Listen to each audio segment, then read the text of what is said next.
Alors, d'abord, c'est un grand plaisir de revenir en République démocratique du Congo. Et c'est un grand plaisir d'être reçu par son Excellence le Premier ministre et les membres du gouvernement. Nous avons parlé de la mise en œuvre du plan de transition qui a été préparé conjointement avec le gouvernement dans un excellent esprit de coopération. J'ai d'abord tenu à remercier le Premier ministre et les ministres pour l'excellente coopération dans le travail conjoint. Et nous sommes convenus de faire le maximum et vous pouvez compter sur notre détermination, la détermination de la MONUSCO et de tout le système des Nations Unies pour mettre en œuvre maintenant ce plan de transition. Et je voudrais clarifier, parce qu'on parle souvent du départ programmé, d'un plan de départ progressif. Il n'y a absolument pas de plan qui aurait prédéterminé le départ inéluctable de la MONUSCO dans 3 ans, 4 ans ou 5 ans.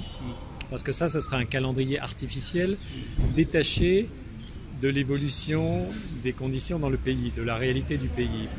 Ce que ce plan contient, c'est un certain nombre d'objectifs qui sont prioritaires et qui sont liés notamment à des progrès dans la situation sécuritaire, à des progrès dans le retour de l'État là où il n'est pas encore assez présent ou là où il est absent, et d'autres critères importants. Je pense notamment aux droits humains, à la promotion de la place de la femme également. Bref, toute une série d'objectifs qui feraient que si ces objectifs étaient atteints, les conditions seraient réunies pour que la MONUSCO graduellement s'en aille et cède la place à une forme différente de soutien des Nations Unies, je dirais une forme plus classique et une forme plus classique de soutien de la part des partenaires internationaux. Et donc, ce qui est important, c'est qu'aujourd'hui, nous avons un cap.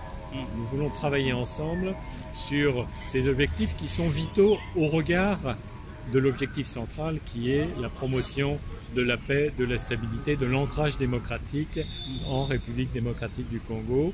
Et ce que je peux vous dire, encore une fois, c'est que nous avons un contexte qui est encourageant parce que nous avons cette coopération de très grande qualité avec les autorités congolaises et notamment le gouvernement. Et donc maintenant, nous retroussons les manches, nos collègues de la MONUSCO se retroussent les manches pour faire avancer la réalisation de tous ces objectifs. Alors d'abord, nos collègues et moi-même, nous allons souvent sur le terrain, nous rencontrons les représentants de la population et on entend souvent des choses qui sont plus positives que ce que vous venez de dire sur la MONUSCO et notamment quand on rencontre la population, elle ne nous dit pas dans les zones où nous sommes présents, où nous pouvons être présents. Ce qui n'est malheureusement pas le cas pour toutes les zones parce que nos moyens sont ce qu'ils sont. Mais la population nous dit restez et soyez plus présents. Et le défi aujourd'hui, c'est de renforcer à la fois l'utilisation et la valeur ajoutée des moyens que nous avons. Et nous y sommes employés, nous avons beaucoup travaillé notamment pour renforcer la brigade d'intervention rapide, la FIB, qui aujourd'hui est plus solide. Mais nous travaillons aussi sur l'ensemble de notre capacité, notamment de nos capacités sécuritaires. C'est aussi la raison pour laquelle le général Diop, qui est à mes côtés, qui est le nouveau chef du bureau des affaires militaires, est présent dans ce voyage. Et nous avons aussi une coopération avec les FARDC qui s'est nettement renforcée et améliorée.